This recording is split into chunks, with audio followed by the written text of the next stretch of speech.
Être pisciculteur, ce n'est pas seulement élever des truites arc-en-ciel ou fario, c'est aussi accueillir du public et lui faire visiter la pisciculture, animer un point de vente au quotidien, entretenir des relations avec les restaurateurs voisins et pour beaucoup de professionnels, recevoir des scolaires.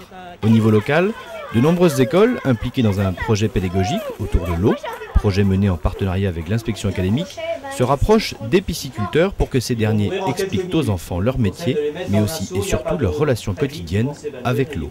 Cette visite consiste à leur faire voir toutes les facettes de la pisciculture, mais en débordant sur l'aspect géologique, écologique, économique de notre profession.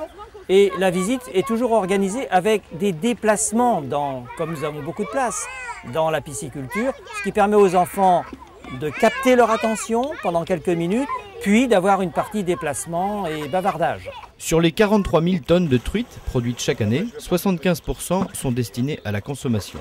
Le reste de la production étant réservé au repeuplement des rivières et à la pêche loisir. Aujourd'hui, un peu plus de 200 entreprises piscicoles sur les 505 répertoriées en France consacrent une partie de leur temps à ces deux activités. Certaines vendent une partie de leur production aux propriétaires d'étangs de loisirs qui souhaitent les rempoissonner. D'autres fournissent aux associations et fédérations de pêche des poissons à taille adulte qui pèsent en moyenne entre 170 et 300 grammes.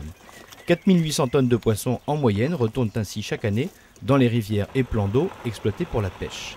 Enfin, les piscicultures dotées d'un parcours de pêche leur appartenant proposent une activité de capture aux pêcheurs amateurs, aux familles ou aux comités d'entreprise. La pêche loisir se fait dans une eau close, dans un étang que l'on réempoissonne tous les jours, alors que le repeuplement est organisé par une société de pêche sous l'autorité de la fédération de pêche départementale.